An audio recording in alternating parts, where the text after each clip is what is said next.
Selamat pagi. Sambil teman-teman yang lain ya.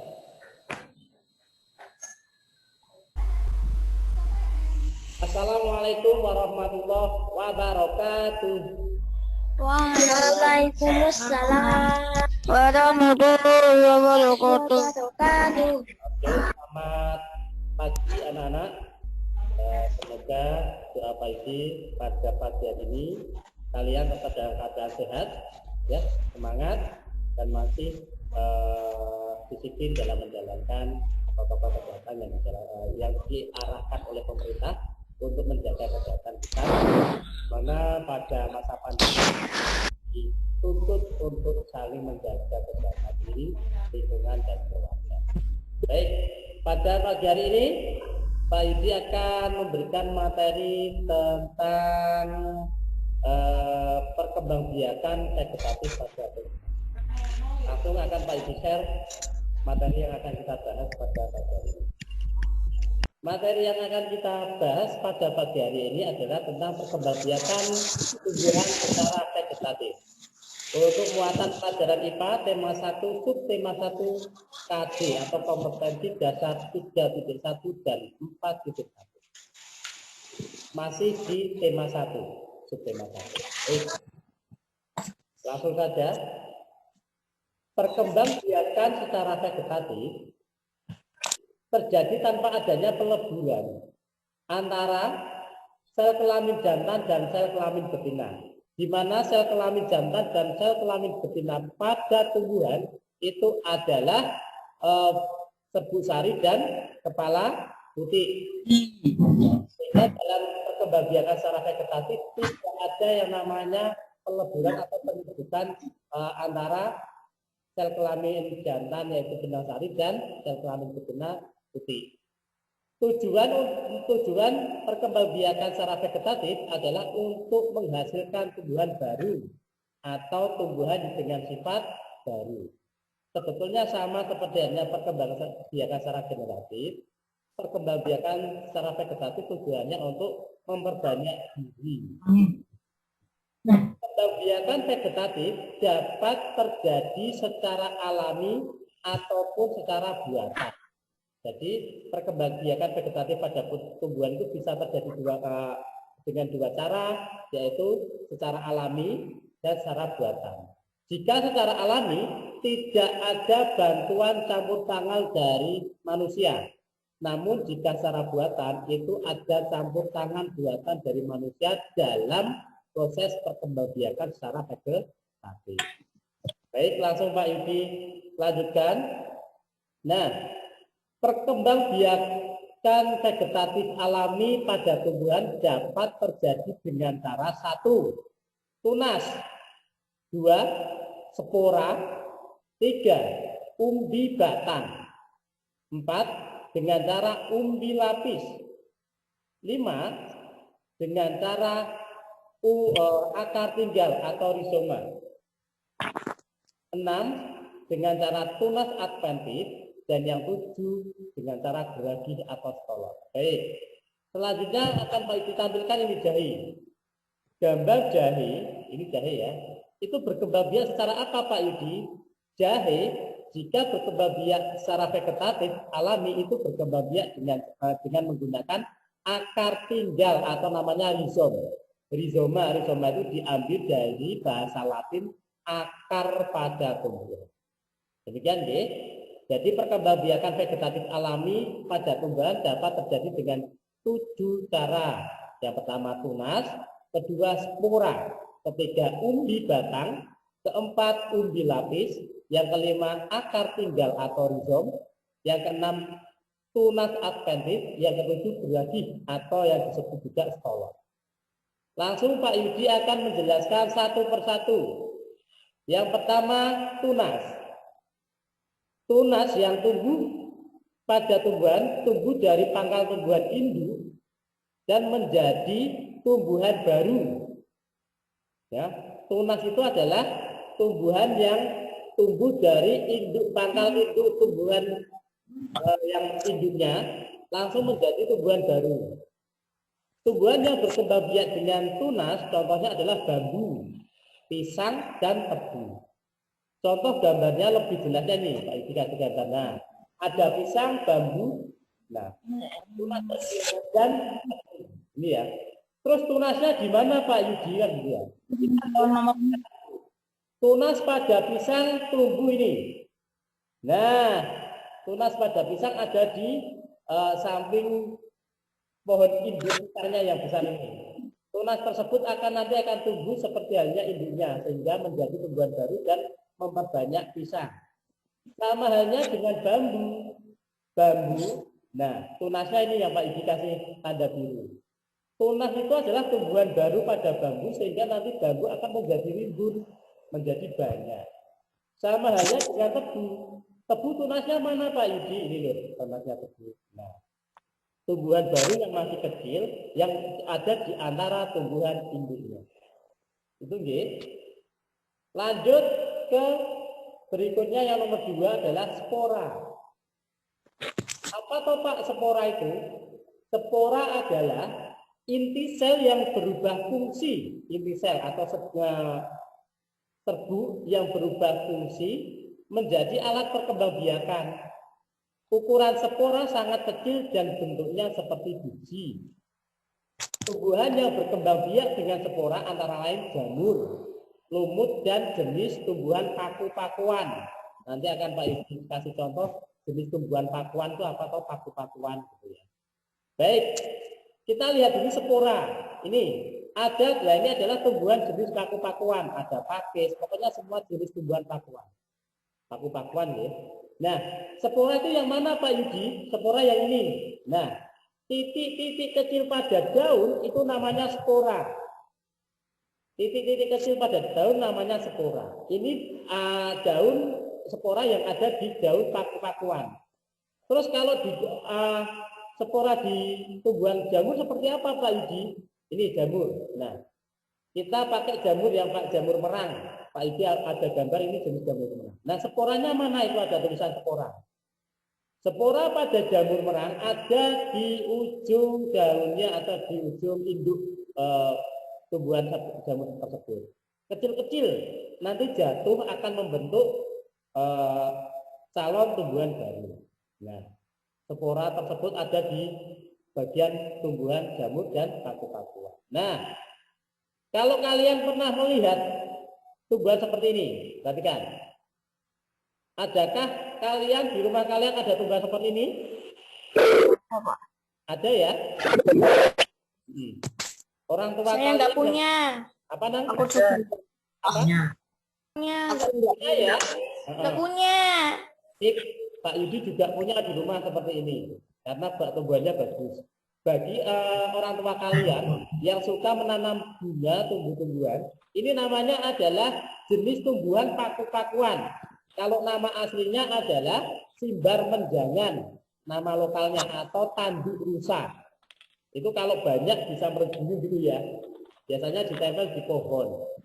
Orang tua kalian yang suka tumbuhan pasti ada yang memiliki ini. Pak Yudi juga punya, tapi yang berbentuk tidak nempel, tapi ditanam di media tanam di pot. Nah, ini namanya tumbuhan paku-pakuan, jenis paku-pakuan. Pakis, ini simbar menjangan, ada lagi yang lain, tanduk rusa yang lain, gitu ya. Baik, ini adalah spora. Spora itu ada titik-titik kecilnya di sini, sehingga akan muncul baru. Apakah spora langsung tumbuh di daunnya Pak? Tidak tumbuh di daunnya. Spora itu akan jatuh ke media yang ditempeli oleh tumbuhan tersebut, sehingga akan tumbuh tunas baru pada titik tumbuhan tersebut. Ya. Baik, lanjut. Selanjutnya ada juga umbi batang. Umbi batang itu apa Pak Yudi? Umbi batang adalah batang yang tumbuh di dalam dan ujungnya menggelembung membentuk umbi. Nah, batang sebetulnya adalah tumbuhan yang batangnya ada di dalam tanah, yang tumbuh di dalam tanah dan ujungnya menggelembung atau menggembung membentuk umbi.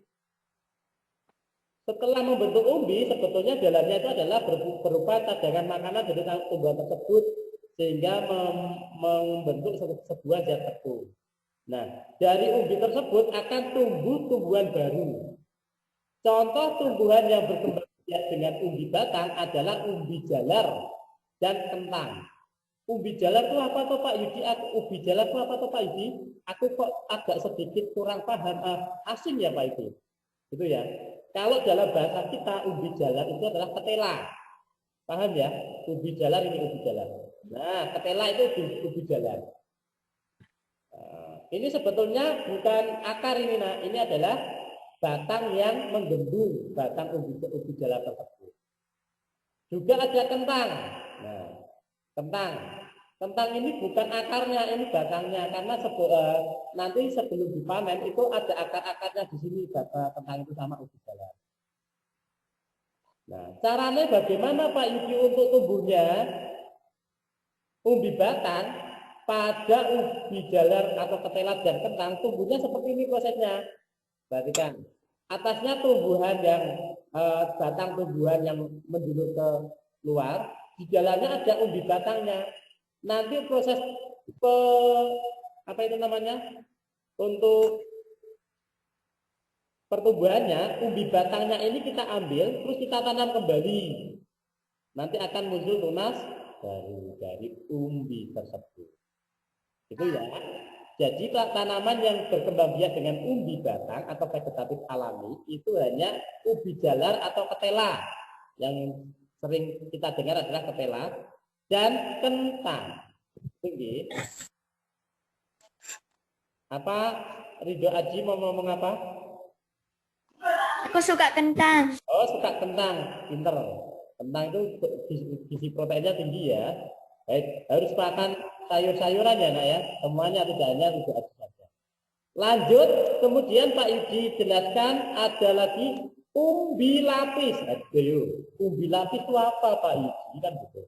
Tadi ada umbi batang, sekarang ada umbi lapis.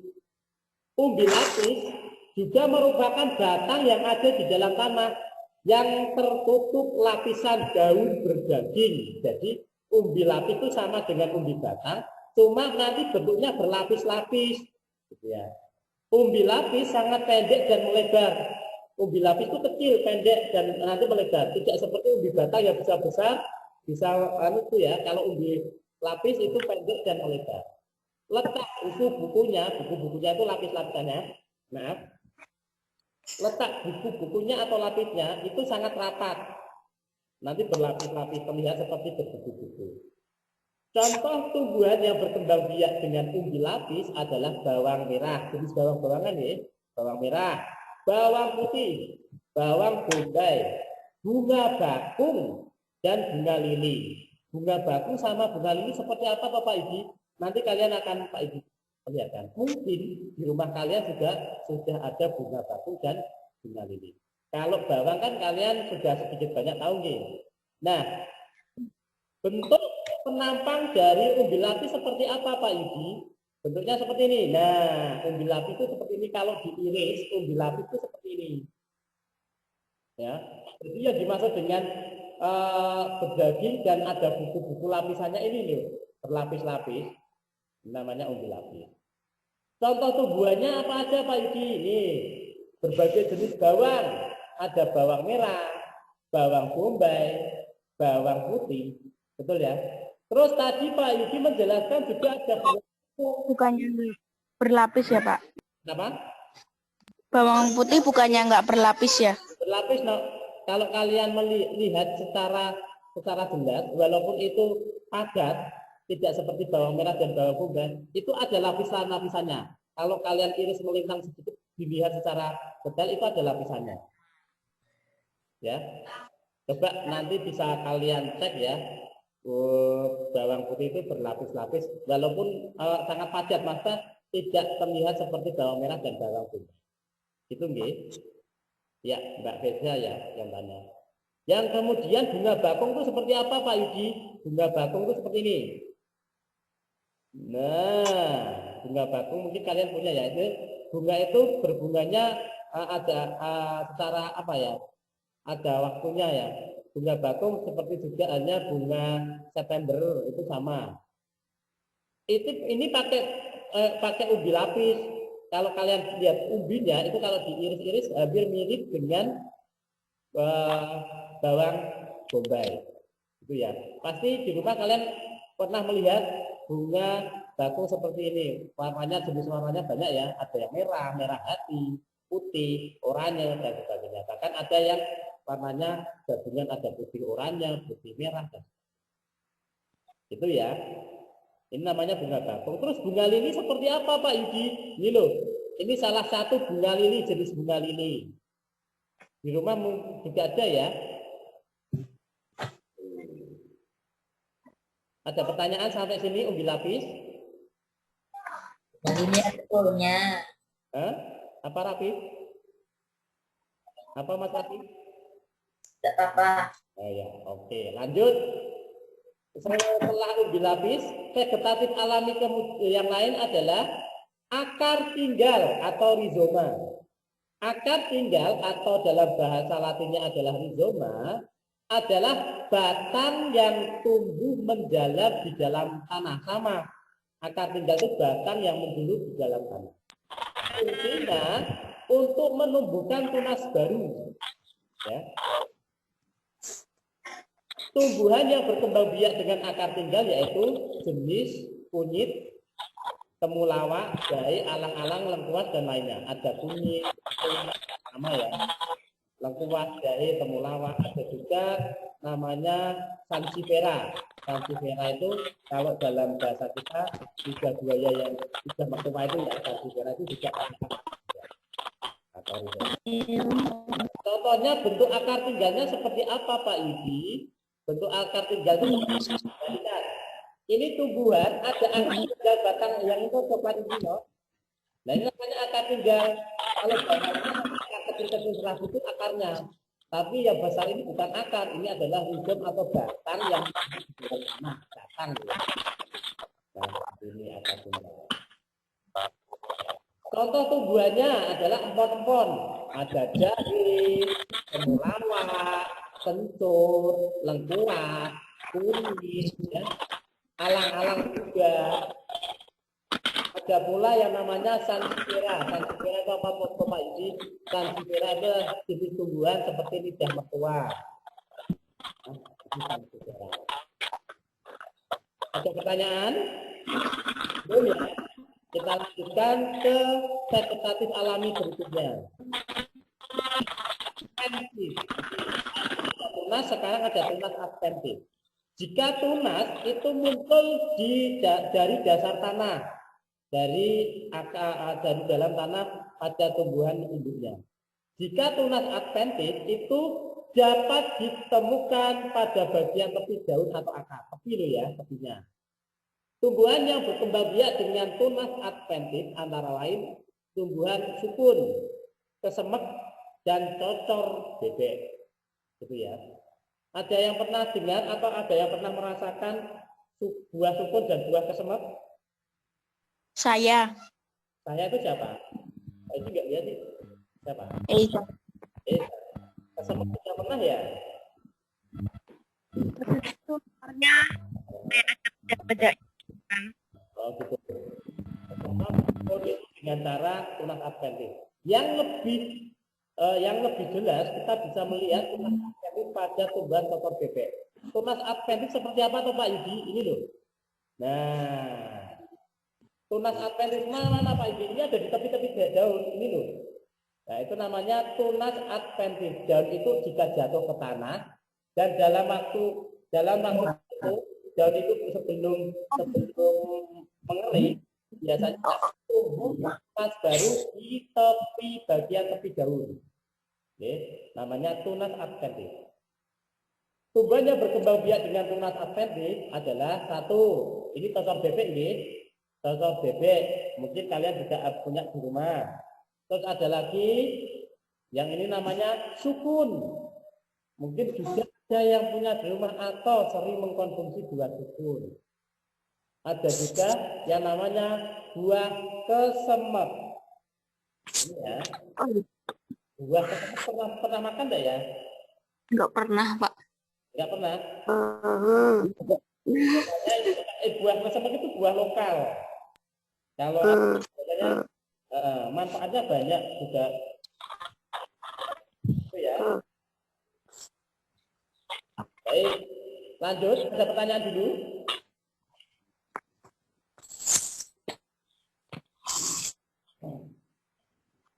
Ada pertanyaan lagi? Belum? Tidak. Tidak. Oke. Kita lanjutkan ke vegetatif alami berikutnya.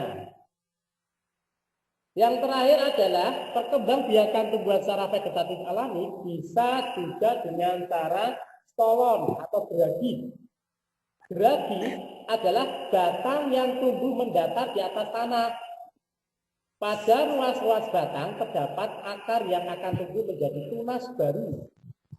Tumbuhan yang berkembang biak dengan geragi atau stolon antara lain semanggi, stroberi, pegagan, dan rumput teki.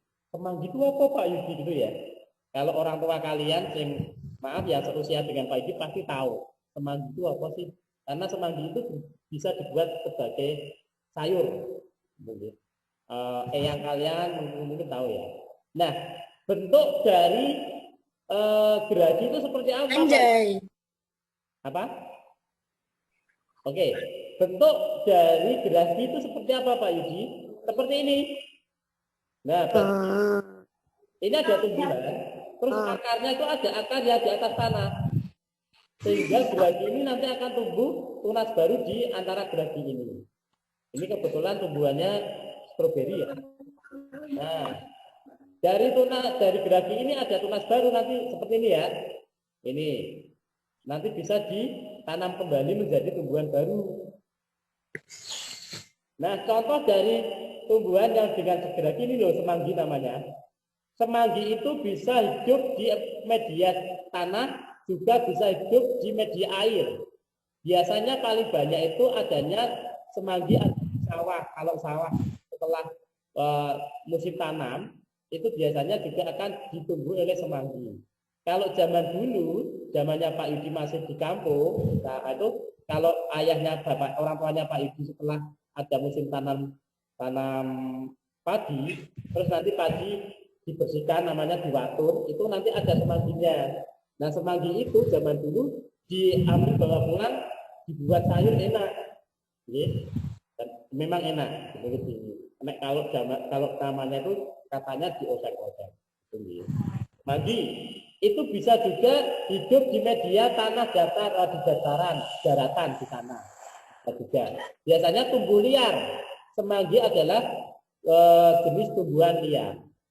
Kemudian ada lagi stroberi. Kalau stroberi kalian tetap sudah tahu ya, sering mengkonsumsi ini. Nah, terus ada juga pegagan. Nah ini pegagan. Pegagan itu juga jenis tumbuhan liar, tapi berkhasiat sebagai obat.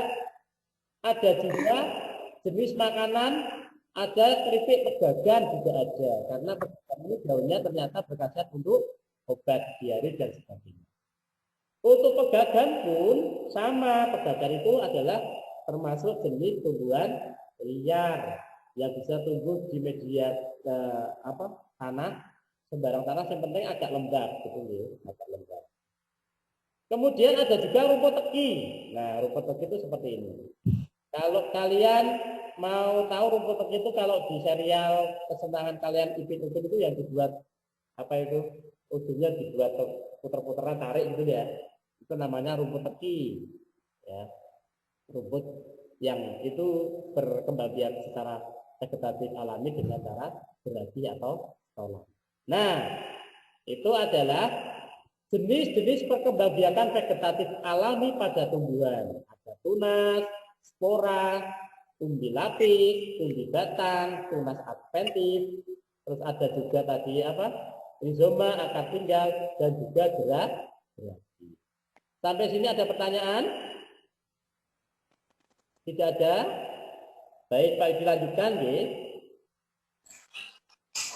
Jika tadi ada perkembangbiakan vegetatif secara alami, ada 7 macam perkembangbiakan vegetatif secara alami, maka perkembangbiakan vegetatif juga bisa secara buatan atau terjadi campur tangan dari manusia. Jenisnya apa aja Pak Yudi? Perkembangbiakan vegetatif buatan dapat terjadi dengan cara satu, cangkok. Yang kedua, stek batang. Yang ketiga, stek daun. Yang keempat, merunduk. Yang kelima, tempel atau menempel okulasi. Dan yang keenam, menyambung. Menyambung itu sama dengan mengenten. Dienten ke disambung. Itu ya. Nah, secara umum, cangkok dengan cara bagaimana Pak Yudi? Tumbuhan yang dapat dicangkok itu adalah tumbuhan yang batangnya berkayu. Contoh, mangga, rambutan, sawo, ya, durian, itu juga bisa dicangkok. Ya. Tumbuhan, ciri-ciri tumbuhan yang bisa dicangkok itu adalah tumbuhan yang berkayu, yang ada kambiumnya. Itu ya. Terus ada juga stek. Stek itu ada dua, stek batang dan stek daun. Yang dimaksud dengan stek itu adalah memperbanyak tumbuhan dengan cara menanam bagian tertentu menjadi tumbuhan baru. Kalau stek batang berarti yang ditanam adalah batangnya, ditanam kembali. Jika stek daun berarti adalah tumbuhan daunnya yang bisa ditanam kembali. Tumbuhan yang bisa disetek, contohnya apa saja Pak Yudi? Singkong, tebu itu juga bisa disetek. Oke. Kalau tumbuhan dengan setek akar juga ada, oke. Setek batang namanya juga masih setek batang, itu ya. Terus ada juga merunduk. Merunduk itu caranya bagaimana Pak Yudi? Tumbuhan yang berkembang biak dengan merunduk biasanya memiliki ranting yang rendah, panjang, dan mudah dibengkokkan ke tanah. Jadi yang dirundukkan itu adalah batangnya. Batang dari tumbuhan tersebut. Biasanya tumbuhan yang bisa dikembangbiakan dengan vegetatif buatan cara merunduk itu adalah arbei, jenis-jenis tumbuhan arbei, dan juga apel serta alamanda. Bunga alamanda itu juga bisa dengan cara merunduk. Apel itu ternyata dengan dengan vegetatif buatan dengan cara dirundukkan batangnya sehingga nanti batangnya kita tempel di tanah, di batang yang menempel di tanah akan muncul akar baru sehingga nanti setelah itu kita potong kita bisa tanam di tanah yang lain. Itu namanya merunduk. Apel, kalau kalian pernah ke Malang ya, ke Batu Malang ya, itu di sana ada. Kita bisa melihat, kalian bisa melihat proses pemanenan apel serta proses penanaman pohon apel yang secara detail di sana. Ada juga menempel atau namanya okulasi. Menempel itu dengan cara menempelkan mata tunas pada batang tumbuhan yang sejenis. Jadi tujuan dari menempel itu atau okulasi adalah untuk menggabungkan sifat-sifat unggul dari dua tumbuhan yang sejenis sebagai tumbuhan baru. Oke. Nanti Pak Yudi besok akan lebih jelasnya kita akan melihat proses bagaimana menempel. Ada juga menyambung. Menyambung itu adalah sama seperti menempel. Tujuannya untuk menghasilkan sifat-sifat unggul yang baru pada jenis tumbuhan tertentu. Ya. Biasanya itu digunakan menyambung dan menempel pada tumbuhan-tumbuhan di perkebunan. Misalkan kebun kopi, mangga, dan durian. Ya. Oke, itulah sedikit materi tentang vegetatif. Perkembangbiakan vegetatif pada tumbuhan yang ada dua macam, vegetatif alami dan vegetatif buatan. Itu ya. Sampai di sini ada pertanyaan? Enggak. Enggak. Jika tidak ada pertanyaan, maka materi perkembangan vegetatif pada tumbuhan selesai untuk tema 1, subtema 1. Insya Allah minggu depan kita akan memasuki pada materi tema 1 subtema 2. Ada pertanyaan? Tidak. Tidak. Baik. Jika tidak ada pertanyaan, maka pembelajaran pada pagi hari ini Pak Ibu rasa cukup. Mari kita tutup pembelajaran pada pagi hari ini dengan bacaan kita bersama-sama. Alhamdulillahirabbil alamin. Jaga lima waktu. Tetap menjaga kesehatan, jaga diri, jaga keluarga, dan jaga orang sekitar. Begitu. Baik, dari Pak Yudi. Jika ada salah kata, salah kalimat dalam menjelaskan, Pak Ibu minta maaf. Akhir kata, Assalamualaikum warahmatullahi wabarakatuh. Waalaikumsalam warahmatullahi wabarakatuh. Bye bye.